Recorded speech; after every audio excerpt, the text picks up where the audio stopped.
রাতের অন্ধকারে জলে ডুবে মৃত্যু হয় এক ব্যক্তির। ঘটনা চুরাইবাড়ি থানাধীন গোবিন্দপুর গ্রামে। এই ঘটনার সামনে আসে মঙ্গলবার ভোরে। মৃত ব্যক্তির নাম রূপেশ নম, বয়স ২৬, পিতা দেবেশ নম। জানা গেছে, গত রাতে ৮টার সময় ঘরে স্ত্রীকে রূপেশ বলে সে গ্রামের একটি বাড়িতে কীর্তনে যাচ্ছে। এই কথা বলে সে বাড়ি থেকে বেরিয়ে যায়। রাতে বাড়ি না ফেরায় স্ত্রীর মনে সন্দেহ হয়। তিনি এই কথা শ্বশুরকে জানালে শ্বশুর ওই বাড়িতে ফোন করে জানতে পারেন রূপেন ওই বাড়িতে কীর্তনে যায়নি। এরপরই স্বামীর খোঁজে রাতে স্ত্রী বাড়ি থেকে বের হয়ে দেখতে পান বাড়ির পাশে একটি ফিশারির মধ্যে রূপেশ নমর নিথর দেহ পড়ে রয়েছে।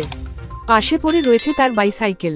পরবর্তীতে ধর্মনগর দমকল বাহিনীর কর্মীরা ওই ফিশারি থেকে রূপেশকে উদ্ধার করে ধর্মনগর জেলা হাসপাতালে নিয়ে আসে। জেলা হাসপাতালে রূপেশকে মৃত বলে ঘোষণা করা হয়। ঘটনার তদন্ত করছে পুলিশ। কালকে রাত্রে ৮টার সময় কীর্তন দায়িত্ব হয়েছে তার বলতে গেছে। আমি তো রাত্রে 10টার থেকে ঘুমাইছি। 3:30টার সময় ওর ছেলে আইসে না, যে বাড়িতে যাওয়ার কথা কইছে ভাই ফোন লাগাইতে কইতে গেছে না। ও তার বউ আর আমার মাইয়া ভাই দিছে যে বেলনাতে দেখিও গিয়া অল্প জায়গা গিয়া একটা ফিশারির মাঝে পড়ে গেছে। সাইকেল লিয়া সাইকেল লাগে কই গেছিল? কীর্তনে দায়িত্ব হয়েছে। কীর্তনে? তারপরে তার বউরাও কইছে কীর্তনে দায়িত্ব। কীর্তনে যাওয়ার কথা হয়েছে, সবসময় যায়।